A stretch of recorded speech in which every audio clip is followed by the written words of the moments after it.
이제 하나님의 말씀 베드로전서 1장 14절에서 16절 말씀 같이 봉독하도록 하겠습니다. 다 같이 읽습니다. 너희가 순종하는 자식처럼 전에 알지 못할 때에 따르던 너희 사욕을 본받지 말고 오직 너희를 부르신 거룩한 이처럼 너희도 모든 행실에 거룩한 자가 되라. 기록되었으되 내가 거룩하니 너희도 기록할지어다 하셨느니라. 아멘. 오늘 이 시간은 봉독한 말씀과 함께 거룩을 주제로 말씀을 나누려고 합니다. 지난 주일에는 비록 지상교회가 믿는 것 때문에 세상에서는 흩어지고 나그네와 같이 살고 어떤 때는 종교적인 박해와 고난을 받지만 두려워하거나 신앙을 포기하지 않아야 될 이유는 조만간에 주님이 다시 오시면 엄청난 하나님 나라의 은혜를 그동안 고생한 지상교회 하나님 백성들에게 부어주실 것이라고 사도 베드로는 약속했습니다. 그런데 주님이 오셔서 우리에게 부어주실 그 엄청난 미래적인 은혜는 지금 살고 있는 우리들은 아직 그 은혜를 받지 못했습니다. 지금도 우리 은혜를 받고 있지만 특별히 주님이 재림하실 때 주실 그 은혜.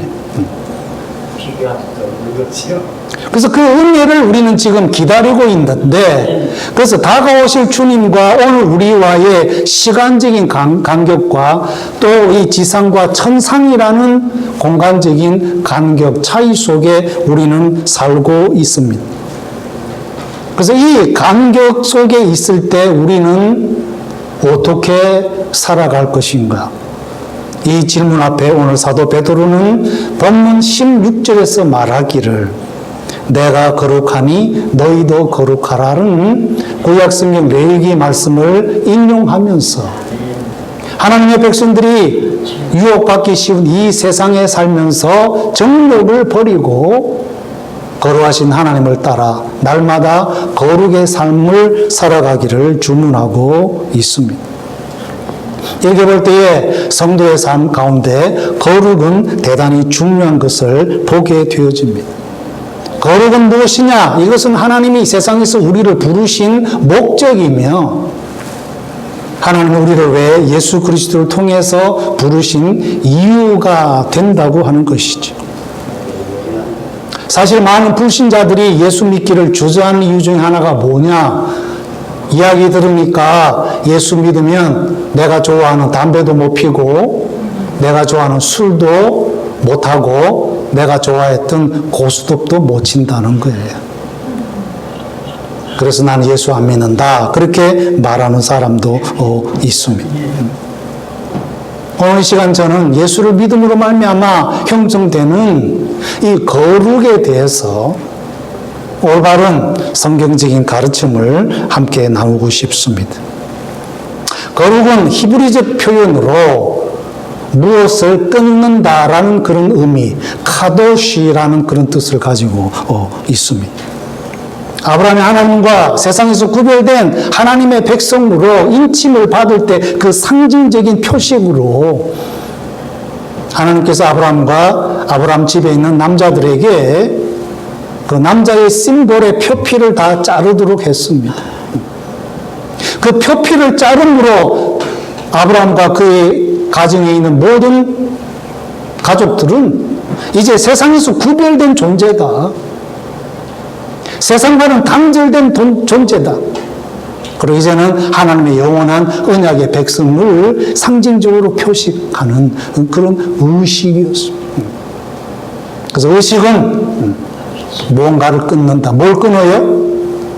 세상적인 거, 죄스러운 거, 육신을 따라 살았던 그 마음과 그 삶의 양식을 끊어버리는 그런 행동을 의미하는 것이죠. 그래서 많은 사람들이 예수 믿고 이제 거룩하게 살아야 되는데 그 거룩이 뭐냐? 거룩을 추구할 때 다분히 많은 사람들은 이제 그리스도인들은 이런 것은 해서는 안 되고 이런 것은 반드시 해야 한다. 무엇을 해서는 안 되고 무엇을 해야 하는 행동에 그리스도인들의 행위에 초점을 많이 맞추는 그런 경우가 있습니다.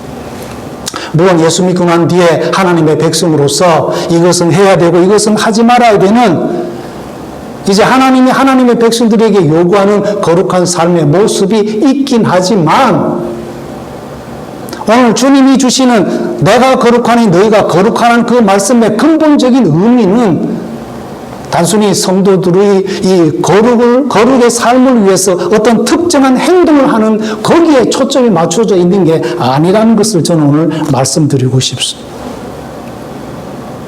내가 거룩하니 너희도 거룩하라는 그 말씀의 본 의미는 말씀 그대로 내가 이 말씀을 주시는 하나님이 거룩한 분이니 그러므로 내가 즉 우리가 성도가 주님이 이 재림하셔서 우리에게 엄청나게 부어주실 마지막 그 은혜를 사모하는 기간 동안 기다리면서 살 때 하나님의 백성들이 거룩을 사모할 때 그 초점이 뭐냐?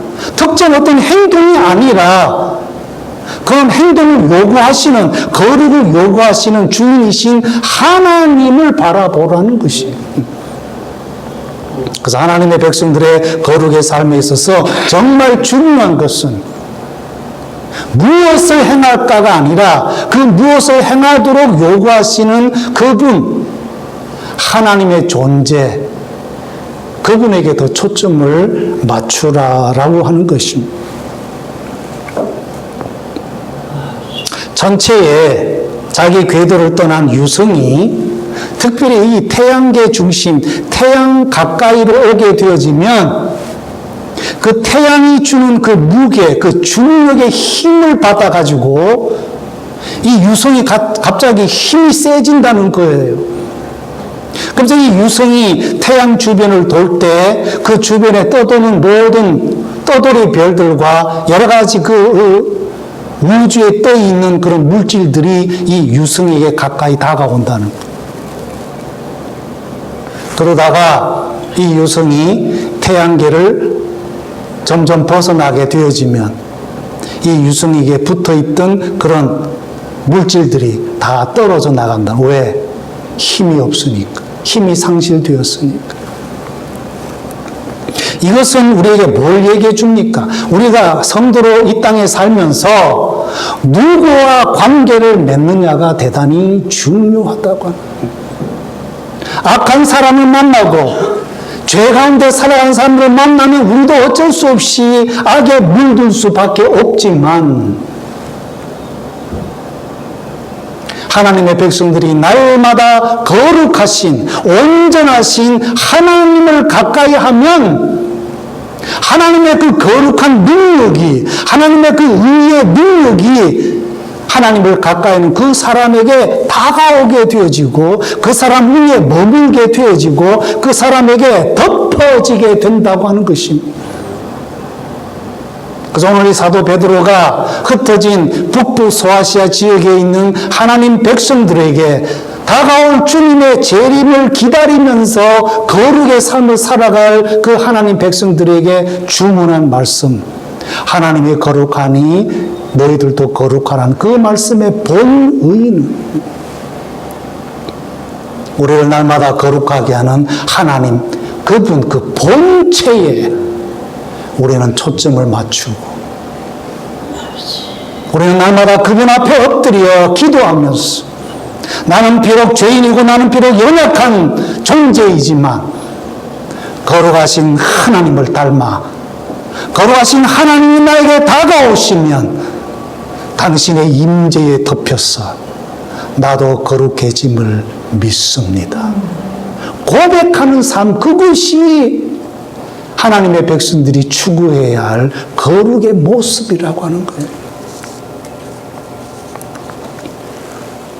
이사야가 선지자로 부름을 받을 때 환상 가운데 하나님이 계신 천상 보호자를 보았어요. 천사들이 보호자 주변에 둘러서서 홀리 홀리 홀리 거룩하다 거룩하다 거룩하다. 그 모습을 보는데 갑자기 이사야의 마음속에 나는 죄인이로구나. 특별히 내 입술이 죄인들 중에 죄인이로구나. 거룩하신 하나님의 임재를 보았을 때 그 앞에 비추어진 자기의 모습이 너무나 죄인인 것을 깨닫게 되었다는 거예요. 그래서 오호라, 죄인 중에 죄인이 나를 누가 구원할꼬. 그럴 때에 하나님께서 천사를 통하여 제단 숯불을 가져다가 환상 가운데 이사야의 입술을 찢는 그런 은총을 경험하고 난 뒤에 이사야가 부르짖기를 주여 내가 여기 있나이다. 나를 보내소서. 사명감을 갖게 되었다고 하는 것이. 기드온도 그가 살고 있던 시대는 미디안의 억압을 받고 고통 속에 살았어요. 근데 들리는 이야기는 우리 조상들 시대에는 하나님이 엄청난 홍해를 가르고 40년 동안 그냥 농사도 안 지어도 만나가 내려오고 메추라기를 주는 그런 기적의 역사가 있었다. 근데 기드온 시대에는 그런 기적이 없거든요. 그래서 기드온이 원망하고 불평하면서 지나간 시대의 조상들과 함께 했던 그 하나님이 기적의 하나님, 능력의 하나님이란. 그럼 지금은 어디 계시는가? 그래가지고 막 원망과 불평이 가득 차 있을 때 하나님이 천사를 보내셔서 기드온이 하나님 앞에 제물을 드리고 제사를 드릴 때 하늘에서 불이 내려와가지고 그 제물을 다 태워버렸어. 그 불을 보고 기드온이 엎드려졌어. 하나님, 저는 죄인입니다. 제가 불 가운데 계신 주님을 배웠습니다. 모세는 40의 자력으로 민족을 구원하려다가 실패하고 40년간 미디안 광야에서 격리된 삶을 살았어. 그 40년 삶 속에 아마 이런 생각이 들었을 것 같아요. 하나님, 우리 조상들이 믿었던 그 하나님, 제가 그래도 부족하지만 제 민족을 구원하려고 애를 썼는데 서포트는 못 해줄지언정 이 40년 동안 미디안 광야의 나를 왜 잡아가 놓으셨습니까? 아마 모름지기 모세의 마음속에도 원망이 있었을 거예요. 그럴 때에 40이 이제 다 된 그 순간 호렙산에서 양을 치는데 하나님이 떨기 가운데 불꽃으로 임하셨어. 모세가 주목하게 하시고 가까이 올 때 모세야 모세야, 나는 너의 조상 하나님인데 네가 지금 발을 디디고 있는 것은 거룩한 곳이니 네 발에서 신을 벗어라. 그럴 때에 모세가 그 앞에 엎드렸습니다. 하나님이 이제 너를 이집트로 보내서 내 민족을 데려오도록 보낼 것이다. 그 했지만 모세는 나는 무능합니다. 나는 갈 수가 없습니다. 나는 할 수가 없습니다. 40년 전에는 그렇게 호언장담하면서 자력으로 뭔가를 하려고 했던 그 사람이 이제는 거룩하신 하나님의 임재를 경험하고 난 뒤에 하나님, 나는 죄인입니다. 나는 자격이 없습니다.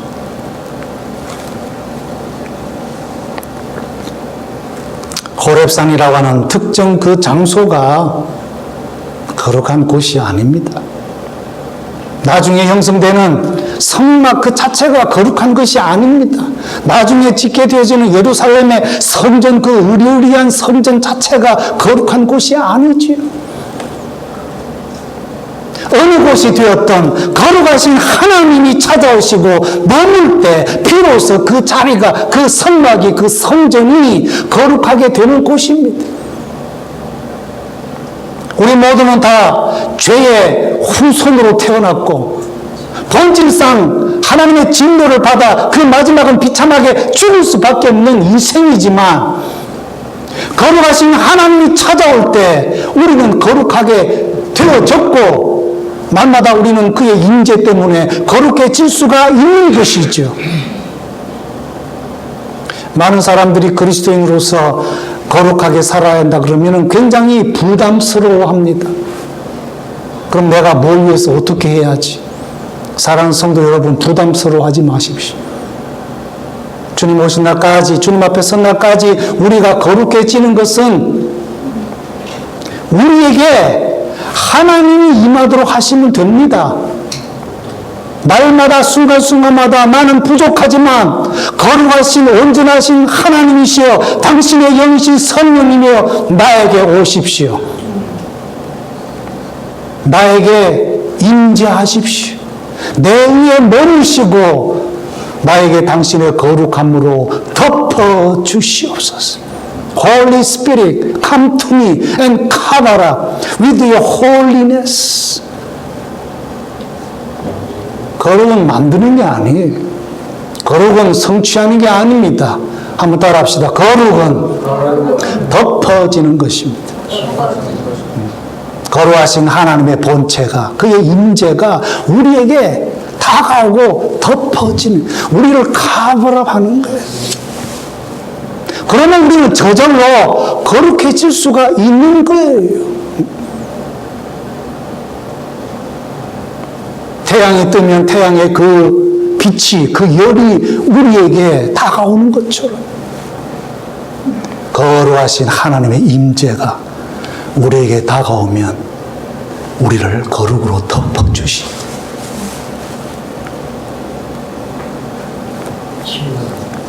그런데 거룩하신 하나님의 임재가 우리에게 다가오고 우리를 덮게 하려면 한 가지 유일한 조건이 있습니다. 그 조건이 뭐냐? 바로 매개물이 필요한 것이죠. Medium between God and us. 하나님과 우리를 가까이 하고 하나님이 우리에게 덮어질 수 있는 매개물이 필요합니다. 그게 뭡니까? 하나님의 아들 예수 그리스도의 피입니다. 하나님은 죄를 싫어합니다. 하나님은 죄인을 가까이 하지 아니하십니다. 다시 말하면 하나님의 거룩한 임재가 죄인에게는 임할 수가 없어요. 그래서 하나님과 죄인이 우리 사이에 이 죄로 말미암아 장벽이 있는 것입니다. 방해물이 있는 것입니다. 간격이 있는 것입니다. 그래서 우리는 거룩해질 수 없고 거룩한 하나님의 영광을 볼 수가 없는 것입니다. 뭐 때문에? 죄 때문에. 근데 이 죄가 해결되어 버리면 하나님의 거룩한 영광의 임재가 우리에게 다가오는 것입니다. 우리에게 가까이 오는 것입니다. 그런데 우리 스스로는 이 죄 문제를 해결할 수가 없습니다. 그래서 하나님의 거룩이, 하나님의 영광이 우리에게 가까이 다가올 수 없는 것입니다. 하나님의 거룩의 임재가 우리에게 다가오는 유일한 조건은 우리를 대신해서 죽으셨다가 부활하신 예수 그리스도의 십자가의 능력, 부활의 능력만이 우리의 죄 문제를 해결할 수 있기 때문에, 죄의 문제가 사라졌기 때문에 그 다음에는 얼마든지 거룩하신 하나님의 임재가 우리에게 가까이 다가올 수가 있는 것입니다. 내가 거룩하니 너희가 거룩하라 하신 이 말씀 따라 우리가 살기 원하고 그것이 가능하려면 거룩한 하나님의 임재가 다가와야 되고, 그렇게 하기 위해서는 죄의 장애물을 제거하기 위해서 우리에게 예수님이 필요합니다. 예수님의 십자가를 우리는 의지해야 합니다. 나는 부족하고 연약하지만 주님이 말씀하신 대로 우리가 거룩하기를 원하오니 주님의 피로 우리를 덮어 주시옵소서. 예수 그리스도의 보혈로 나를 덮어 주시옵소서. 그래서 놀랍게도 하나님은 당신의 아들의 피가 머무는 곳을 얼마나 좋아하는지. 우리 위에 주님의 피가 덮여 있으면 주님, 하나님이 버선발로 우리에게 다가오시 우리에게 거룩의 임재로 덮어주시리.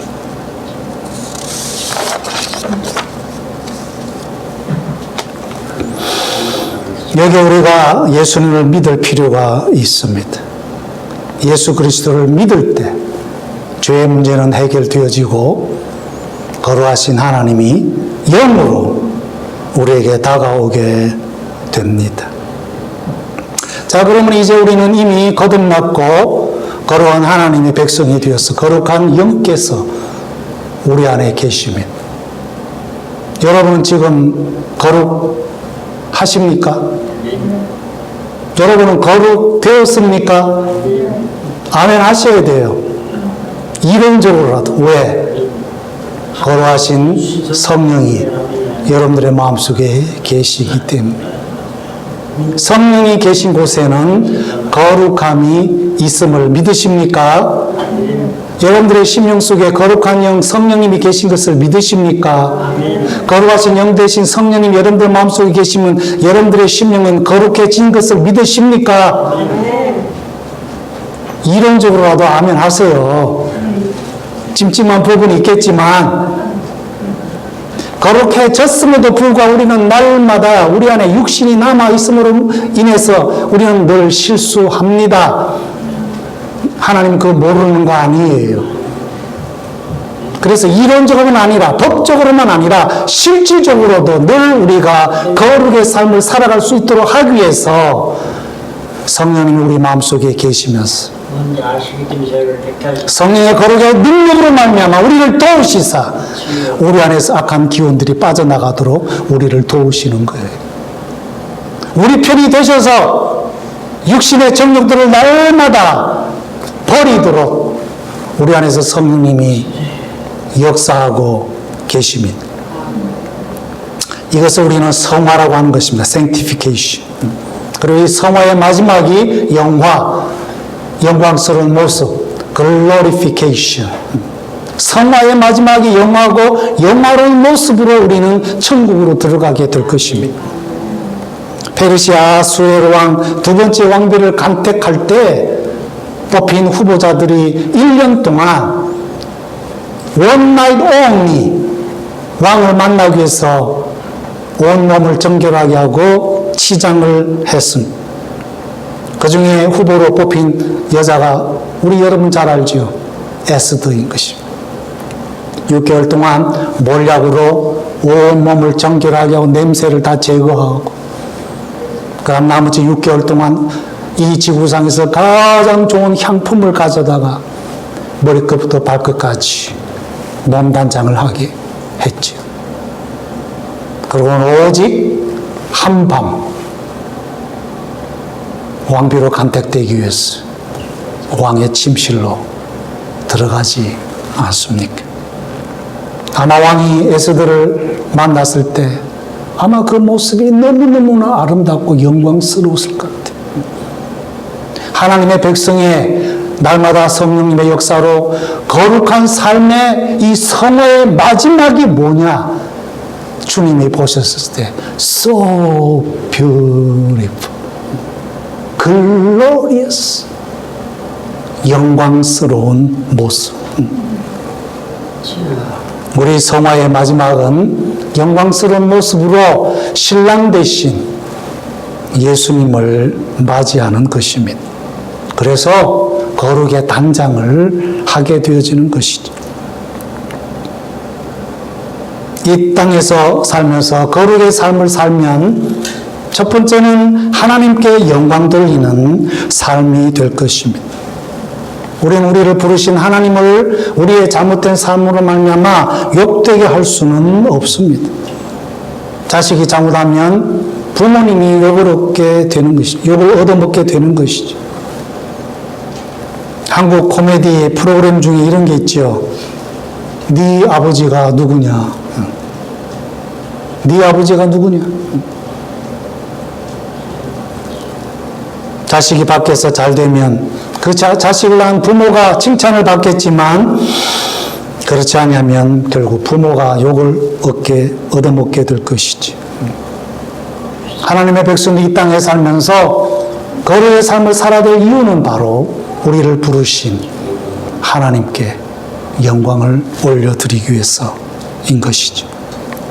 두 번째로는 다가오시는 신랑 되신 예수님을 아름다운 모습으로 맞이하기 위해서 우리는 우리의 몸을 거룩으로 치장하게 되는 것입니다. 우리 대한민국 역사에 슬픈 이야기가 참 많아요. 그 중에 하나가 바로 고려시대에 거란족이 침략을 해서 왕궁이 불타고 많은 사람들이 죽고 약탈당하고 또 사람들이 체포당해서 포로로 잡혀갔습니다. 그 중에 많은 포로가 바로 고려 처녀들이었어요. 그래가지고 처녀들이 포수줄에 묶여가지고 금나라지요. 거란족으로 끌려갔어요. 그런데 구사의 일생으로 어떻게 해가지고 도망을 차가지고 그리운 고향으로 돌아왔는데 고향 사람들이 저녀는 이미 몸을 다 망친 년이야. 그래가지고는 집에서도 고향에서도 받아주지 않았어. 그 여성들을 뭐라고 부릅니까? 집으로 돌아온 환향녀. 환향녀. 여기서 아주 이제 시제말로 환양년. 아주 의미가 안 좋은 말로 이제 변질되었습니다만은 본래 의미는 오랑캐에게 잡혀서 이국 땅에 갔다가 구사일생으로 돌아온 환향, 고향으로 돌아온 여자들인데 몸을 버렸다 해가지고 고향에서도 안 받아준 거예요. 이런 우리 조국의 그 옛날 역사를 읽어보면 참 마음 아픈 것이 많습니다. 호모의 명작 중에 오디세이가 있지 않습니까? 주인공 오디세우스가 20년간 생사를 확인할 수 없는 그런 가운데서 사랑 아내 페넬로페는 20년 동안 돌아올지도 모르는 불투명한 그 남편을 기다리면서 매일 기다리지. 그 사이에 외간 남자들이 와가지고 유혹하고 당신 남편 죽었을 것 같으니까 내하고 결혼하자. 얼마나 많은 왕자들이 와서 괴롭혔는지 모릅니다. 그러나 이 아내는 끝까지 정절을 지켰습니다. 오직 한 분 다가올 신랑을 위해서. 그리고 진정으로 남편이 찾아왔을 때 그녀는 떳떳하게 남편을 두 사람만의 은밀한 침실에서 맞이할 수 있었습니다. 우리는 예수 그리스도 때문에 이미 거룩해졌고 우리 안에 계신 성령의 역사로 말미암아 우리는 날마다 거룩해져 가고 있습니다. 우리 삶이 끝난 날까지 계속해서 거룩을 유지해야 될 이유는 주님이 오시는 날 우리는 그 신랑을 떳떳하게 맞이할 수 있는 영적 신부로서 혼인잔치에 들어가기 위한 것입니다. 이 일을 위해서 우리는 날마다 거룩하신 하나님의 임재를 초청하고 예수 그리스도의 보혈로 우리를 덮도록 하고 우리 안에 계신 성령의 역사로 말미암아 늘 죄를 멀리하고 육신과 정욕을 멀리하고 거룩하라 하신 하나님의 그 뜻을 따라 거룩의 그 길로 나아가는 하나님의 백성들이 되어야 될 줄로 믿습니다. 기도하시겠습니다. 내가 거룩하니 너희도 거룩하라 하신 그 말씀을 따라 그리스도 안에서 우리를 새 생명 주시고 거듭나게 하시고 늘 우리를 하나님처럼 온전한 영과 혼과 육체의 사람이 되어져 가도록 역사하시고 인도하여 주시니 감사합니다. 우리의 삶이 끝난 날까지, 주님 오시는 그 순간까지 앞으로 얼마나 걸릴는지 모르지만 우리는 포기하지 않게 하시고 세상으로 돌아가지 않게 하시고 죄의 유혹에 빠지지 않게 하시고 날마다 하나님의 말씀과 성령님의 도우심을 받아 거룩하신 주님을 바라보고 우리들도 거룩해져 갈 수 있도록 붙드시고 축복하여 주셨어. 주님 오신 날 기쁨과 떳떳한 마음으로 영적 신랑 되신 예수님을 아름다운 신부로 동참할 수 있는 주의 백성들이 되어지도록 축복하시고 인도해 주시옵소서. 우리 구주 예수님의 이름으로 기도하옵나이다. 아멘.